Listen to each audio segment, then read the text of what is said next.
I think there's real evidence that Trump's erratic nature, his short attention span, his inability to focus on philosophy or strategy is really even more apparent in the second term than it was in the first term. Hi, I'm James Heapy, and this is Superpowers, the future of global security here on Times Radio. Today, I'm joined by Ambassador John Bolton. Ambassador Bolton was the National Security Advisor in the first Trump administration and was formerly the United States Ambassador to the United Nations.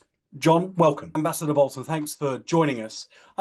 Before we get into the meat of the conversation, and I'd really like to get your thoughts on Iran, I just wondered if I could start by getting your reflections on Trump's national security and foreign policy team. They've got a lot on their plates at the moment, and I just wonder how you think they're doing. Well, Trump has put a lot of things in motion, some of which are going better than others at the moment. And I think there's real evidence that Trump's erratic nature, his short attention span, his inability to focus on philosophy or strategy is really even more apparent in the second term than it was in the first term. And I can say from the perspective of somebody whose job as national security advisor was to coordinate systematic decision-making and follow-up, it makes it very hard to do that job. So I feel sympathetic for everybody involved, but the problem is the incoherence of Trump's approach, which you can see in any number of things, whether it's negotiating a Ukraine ceasefire or trade and tariff issues, not only puts a burden on his team, it has negative effects on the United States and its friends and allies too. And I think that is pretty evident in these early days too. I mean, it seems pretty extraordinary that we're barely through the first 100 days, and he is in a trade war with China, in tariff negotiations and free trade negotiations with most of the US's allies. He's trying to broker a peace deal in the Middle East, and he's trying to broker a peace deal in Ukraine, whilst at the same time effecting what looks like a shift in US grand strategy. That is quite a to-do list. But on top of all of that, many people around the administration, I can't claim to have spoken to anybody in it, have said to me that the real foreign policy that Trump wants is Iran. Why is Iran so important to that administration? Well, I think Trump feels that Iran is the principal threat in the Middle East, and that there won't be lasting peace and security until Iran is dealt with. Now, the trouble is he can't make up his mind how he wants to do that. And we've seen in recent days going from what looked to be pretty close working relations with Israel on some kind of attack against Iran's nuclear program, now to the opening of discussions with no clear path ahead as to what the course might be, in many respects looking like the Obama administration 10 or 15 years ago. So this really is Trump. It's all about him, his personal whims, how he sees things, his belief that he's an ace deal maker. And I feel pretty confident that the government of Israel at this point is quite worried about what direction he's going in. They thought he was going in one direction, and true to form, now he's could be in a different direction. So what do you think it looks like? If we fast forward 3 years, what, if anything, has Trump achieved in the Middle East? Well, I think it's less a question of what Trump will achieve than what Israel will achieve. They've Yeah. already, since the October 7 Hamas attack, badly wounded Hamas, badly wounded Hezbollah, combined with the US and UK and others badly wounding the Houthi rebels.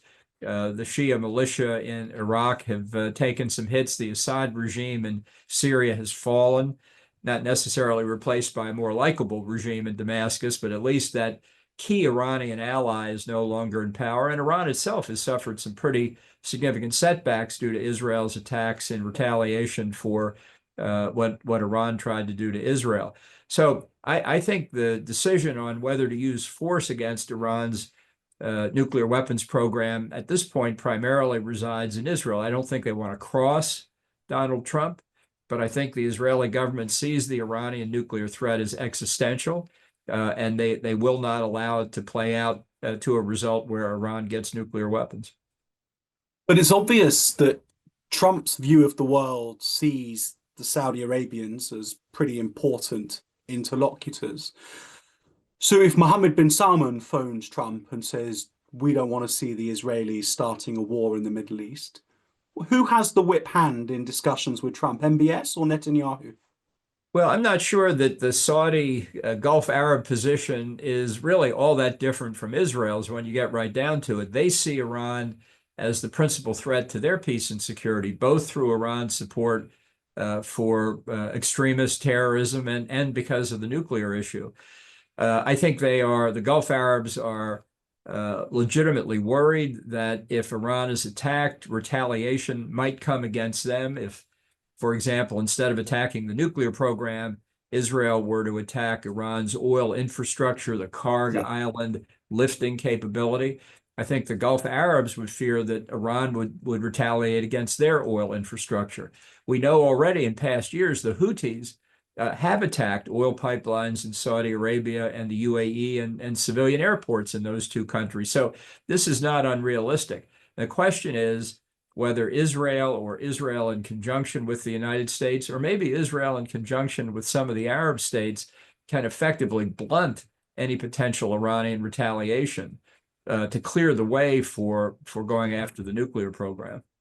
Is it conceivable that the US uses force in the region as part of a containment of Iran? There's certainly been, I'm told, an uptick in bomber presence at Diego Garcia over the last few months.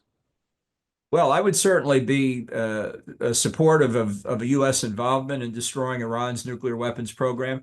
It's not just a problem for Israel. Proliferation of nuclear weapons, whether it's Iran or North Korea or whomever it might be, is a global threat. These weapons can fall into the hands of terrorists or other rogue states. They don't have to be delivered by ballistic missile. You can put a nuclear device on a tramp steamer and sail it into any harbor in the world and light it off. So I think that it's a service to world peace to eliminate that nuclear weapons program. I don't believe that Trump is at that point. He may never be, but I would certainly not object if he made that decision. Now you've focused in on the reason that Israel might and the US might use force to deal with the nuclear threat.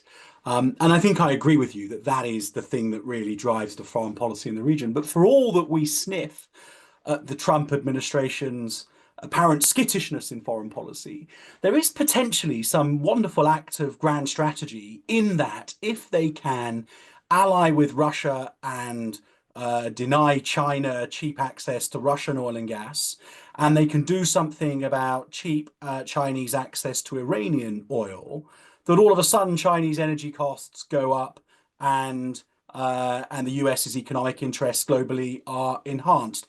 Am I crediting them with a bit too much grand strategy, or do you think that's actually part of what is going on at the moment? No, they don't do grand strategy. They don't even do small strategy. I think the idea of splitting Russia from China makes eminently good sense. I don't see any prospect that that's doable in the near term. I agree. Certainly not in conjunction with the settlement in Ukraine. In fact, China has become even more important to Russia during the Ukraine war, buying oil and gas, helping launder sanctioned Russian financial assets through China's opaque financial system out into global markets. So if anything, the Ukraine war has moved the two of them closer together. And I think this is a very dangerous problem. If Putin fell tomorrow for some reason, I don't think it's at all certain that Russia, as we see it today, would hold together. And I think I agree. China has real aspirations in the Far East toward the Arctic. It's a very dangerous situation, but the idea somehow you can flip Russia easily away from China, I'm afraid, is an illusion. Well, why is Congress seemingly so compliant with what seems like, and I happen to agree with you, quite a disastrous act of US foreign policy? I mean, I've heard US legislators say that during the first administration, he successfully dealt with Kim Jong-un. I don't think that those in Seoul or Tokyo would say that's the case. And it seems that in this administration, he thinks he can deal with Iran and Russia. I can't see that you can park all other threats and focus myopically on China. That just doesn't feel realistic to me. Well, it's not realistic, and those in his administration are saying that you don't need to worry about Europe, you don't need to worry about the Middle East, just worry about Chinese threat. Are also now saying, we may not have the capability to stop the Chinese threat to Taiwan. So their bottom line turns out to be really very isolationist in its consequences. I think the U.S. and the NATO alliance and many others of our friends have let too long a period go by where we've spent inadequately on defense. All of us, forget percentages, all of us have not spent what we should be. So there should be a rush to make up for that. Because the timing of the threats we're going to face is not at our call. It's at our adversaries' call. And they're going to go when they're ready. I could see action of some kind of blockade, most likely against Taiwan, almost at any moment. So we have a long way to go to catch up and not much time. So look, finally, I've got to ask you, does his Peace Prize come for recasting the Middle East and achieving lasting security there, or sorting Euro-Atlantic security for good, or ending Chinese economic coercion around the globe, or all three? Well, I don't think he's fussy. He would take it for any of the three, or frankly, just for being Donald Trump. I mean, he thinks Obama got the Nobel Peace Prize for no good reason in less than a year in office. So why shouldn't he get one? John, thanks so much for your time today. It's great that you could join us. It is fascinating times, and getting the insight of someone like yourself who has been there and done it, both in a Trump administration, but also more broadly at the top table of global affairs, is invaluable. And I take away from it your caution, but also you're not panicking. We often hear analysis that verges on the hyperbolic on superpowers. And actually, I think what you're saying today is that if Trump goes after Iran in order to end the nuclear threat, he does the world a favor. If Trump gets it right in Ukraine, he does the world a favor. If Trump gets it right in China, he does the world a favor. I think I share your view that the ability to do all of those three things at once is probably pretty unlikely. And that also there's a danger that whilst we shouldn't be too prone to panic, as some have been, we also shouldn't think that there's genius where there perhaps isn't. But thank you very much indeed for joining us. If you like what you've heard in the conversation today, then please do subscribe to Times Radio's YouTube channel for more of superpowers, but also the wider set of Times Radio geopolitical analysis. For now, I'm James Heapy. Thanks for watching Superpowers. Be sure to tune again next week.